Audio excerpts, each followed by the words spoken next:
Today's video is brought to you by a long-expected soundscape, an incredible, fully immersive audio experience bringing The Lord of the Rings and now The Hobbit to life.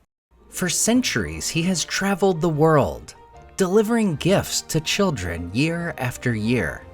But from the years of 1920 to 1943, he would correspond with the family of JRR Tolkien. In doing so, he would give insight into a surprisingly chaotic life, dealing with bears and goblins and elves at his North Pole home. Today on Nerd of the Rings, we cover the life of Father Christmas. The letters from Father Christmas begin to arrive at the Tolkien home on December 22, 1920, after J.R.R. Tolkien's son, John, asked his father what Father Christmas was like and where he lived. In his response, Father Christmas provided an illustration of himself and his house for young John. Over the next 23 years, there would be many more letters that would give insight into Father Christmas's life and the unique people, animals, and challenges that were a part of it. In 1923, Father Christmas revealed to John that his spidery handwriting was in part due to his ancient age, 1,927 years at that time, which would put Father Christmas at 2,028 years old as of 2024. In this letter, we also see Father Christmas reveal that he brought Michael Lots bricks rather than Pick-a-bricks, two brands of wooden building sets that existed in the 1920s. In 1925, the Tolkien boys were introduced to the humorous North Polar Bear and his exploits. Father Christmas informed the boys that one windy day, his hood blew onto the top of the North Pole, and despite Father Christmas warning him not to, the North Polar Bear climbed the pole to fetch it. The pole broke, and both pole and bear fell through the roof of his house. Father Christmas concludes by asking when 5-year-old Michael will learn to read and write so he can send his own letters to him.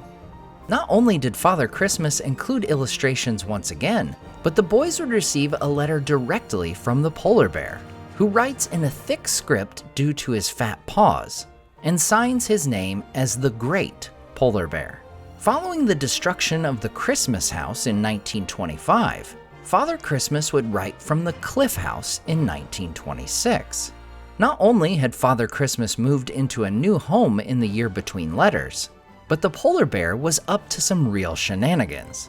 He had set off a firework, which turned the North Pole black, shook the stars, and cracked the moon into 4. As it turns out, these fireworks, called Rory Borealis, were turned on via a tap in the old Christmas house, which the polar bear had turned on, setting off 2 years' worth of fireworks all at once. This caused the man in the moon, whom incidentally Frodo would sing a song about in The Prancing Pony and Bree, to fall into Father Christmas's garden. The man in the moon would then eat many of Father Christmas's chocolates before returning to the sky and mending the moon. In the commotion, the reindeer had broken loose and were running all over the country. The polar bear would also chime in on this particular letter, revealing that the snowman, Father Christmas's gardener, would be addressing this year's envelopes. In 1927, Father Christmas points out that while Michael and Christopher have written to him, 10-year-old John has not, wondering if perhaps he is growing too big to do so. He goes on to reveal that due to last year's fiasco with the Northern Lights, there are none this year. To compensate for the lack of light, the North Polar Bear gets his cousin, the Great Bear Constellation, to shine extra bright, and Father Christmas had to hire a comet to do his packing by. Aside from his helpfulness with his cousin, Polar Bear still gets up to trouble, as it is revealed he snowballed the snowman and pushed him over the edge of the cliff and into the sleigh. We also learn that the Man in the Moon visits from time to time, and played a game of Snapdragons with Polar Bear. This game, popular in the 16th century, involves a bowl of brandy and raisins being lit on fire. The players then take turns snatching the raisins and popping them into their mouths to extinguish and eat them. However, enjoying the brandy in particular, the man in the moon fell asleep, and Polar Bear pushed him under the sofa and forgot about him. They discover him when Snowman burst in saying the moon was going out and that dragons, no doubt a surprising species to dwell at the North Pole for readers, had come out making an awful smoke and smother. Fortunately, they wake the man in the moon and he returned to his home. In 1928, Father Christmas would write again, telling of Polar Bear insisting on carrying an enormous pile of gifts on his head and in his arms, and subsequently falling down the stairs. Again, we get a sense of the humorous relationship between Father Christmas and Polar Bear, before the latter reveals that he hopes John's presents are all right as he doesn't write anymore. But thankfully, because John likes bears, Polar Bear helped decide. The following year, Polar Bear would write to the Tolkien boys himself, showing off a very distinct handwriting. He reveals that at the North Pole they don't speak English, but rather Arctic, which we can tell from the sample given is the same as Tolkien's elven language of Quenya. It is also in 1929 that Polar Bear gives his actual name, Karhu, which is also the Finnish word for bear. In Father Christmas's letter from that same year, he reveals that they had had a bonfire to celebrate the start of winter, and that the snow elves set off all the rockets together, which he drew a picture of. Unfortunately, the bonfire melted a hole in the ice and woke up the Great Seal, and Polar Bear let off 20,000 silver sparklers, leaving none for Father Christmas to send to children that year. Then Polar Bear went for a holiday to Norway, where he stayed with a woodcutter named Olaf, where he injured his paw cutting Christmas trees. Father Christmas also compliments 5-year-old Christopher Tolkien on his letters and learning to write, revealing he had left him a fountain pen. In a year where Polar Bear is recovering from whooping cough, he is nearly buried in a 6-foot snowstorm while tending the reindeer stables. Thankfully, Polar Bear would recover, and they would have a party with nearby people and the polar cubs, Polar Bear's nephews Paksu and Valkotuka, names that are coincidentally the Finnish words for fat and white hair. Along with other illustrations, Father Christmas drew a recreation of Polar Bear attempting to stop his shivering by putting his feet in hot mustard and water, which incidentally did not do the trick. In his 1930 letter, Father Christmas also talks about his own family, mentioning his green brother and his father, Grandfather Yule. In 1931, Father Christmas gives a great reminder to the Tolkien children that there are many starving and poor people in the world.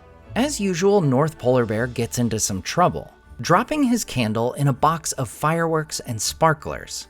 His nephews, it turns out, are similar to him.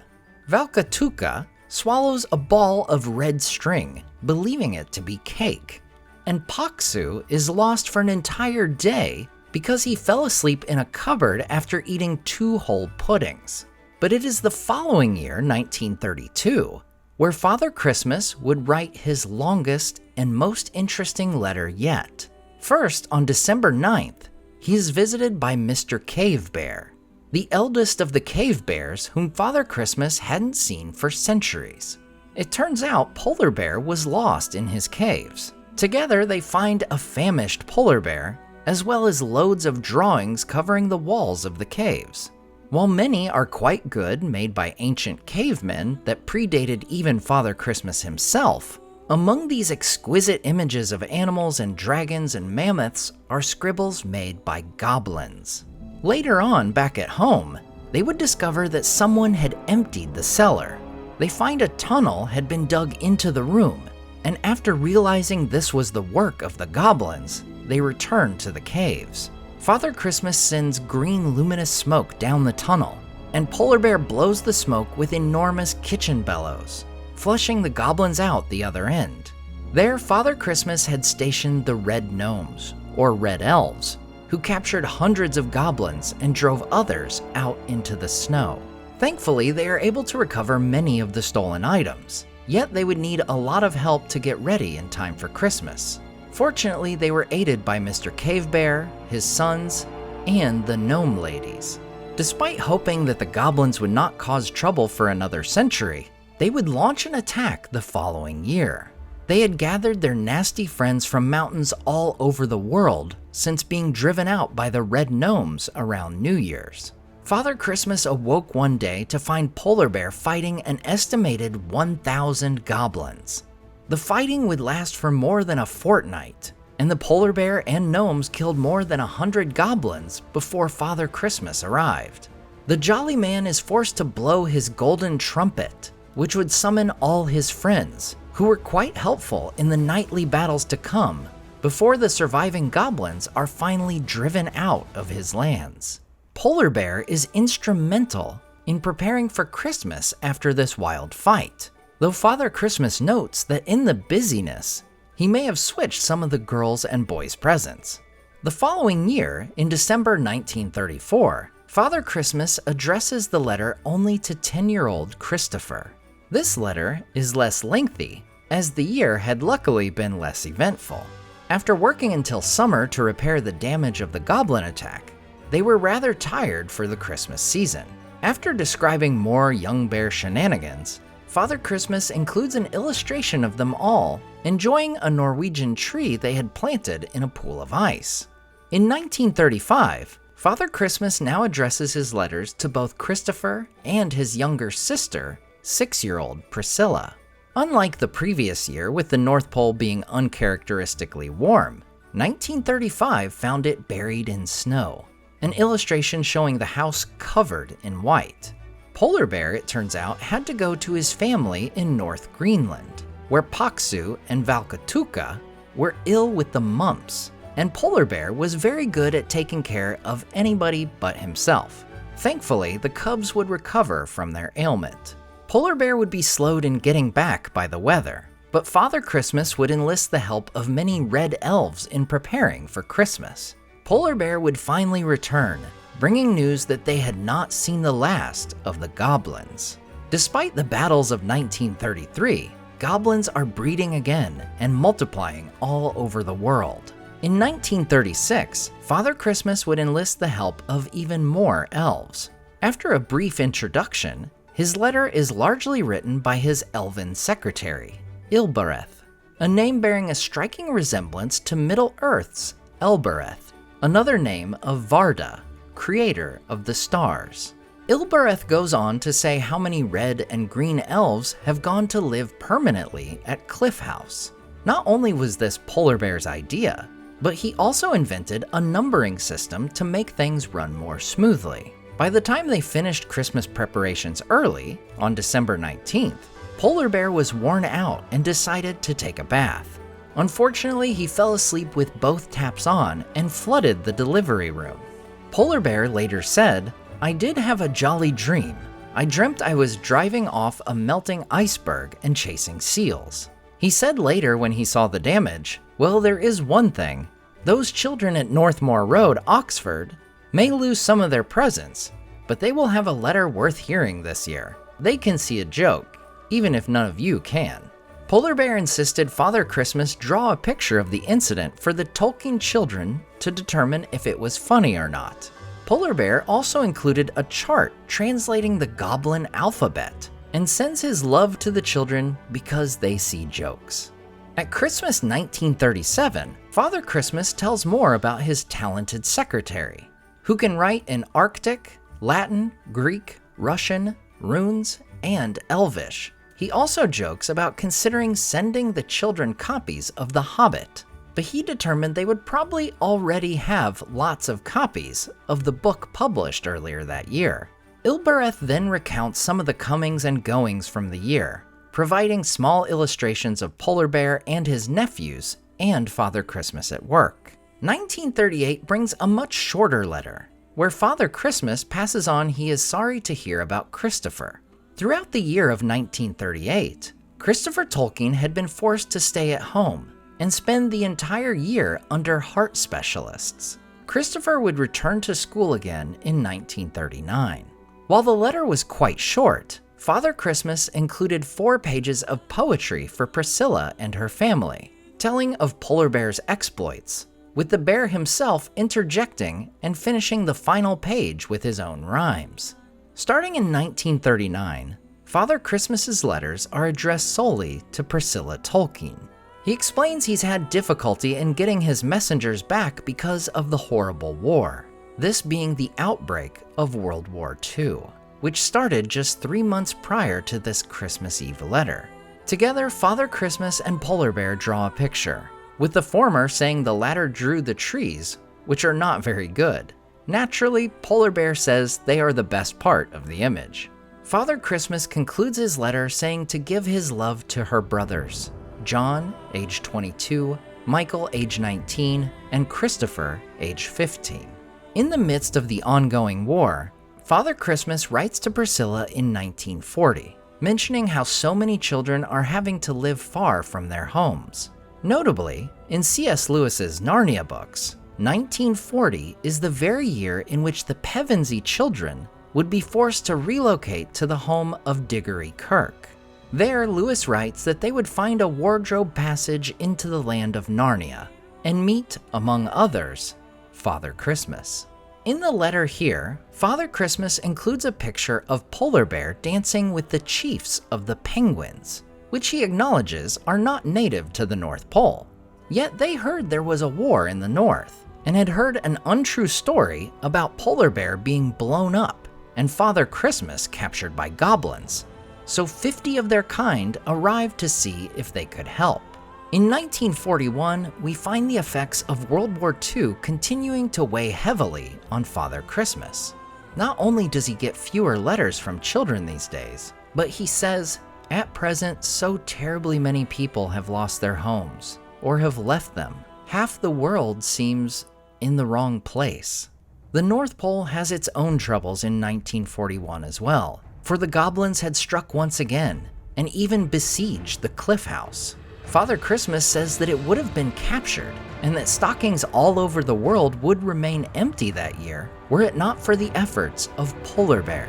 When thousands of goblins approached with their commotion of battle, Polar Bear got on the roof and fired rockets into the goblin hosts. Father Christmas blows his great horn, here named Windbeam, 3 times, summoning help from the Snow Boys, Polar Bears, and hundreds of elves. Polar Bear would rush out with blazing branches in each paw, killing dozens of goblins. Finally, he would sneak out at night and blow up the entrance to the new goblin tunnels with 100 pounds of gunpowder, ending this year's threat, though it would mean no fireworks or crackers for some years to come. In 1942, Father Christmas says Polar Bear has been unable to find a letter from Priscilla and wonders if perhaps the bear has lost some in his untidy mess. Fortunately, the goblins were truly defeated the previous year and did not come again in 1942, though Polar Bear spent much of the year making fresh gunpowder just in case. He also includes a present and a message for Priscilla's Billy Bear.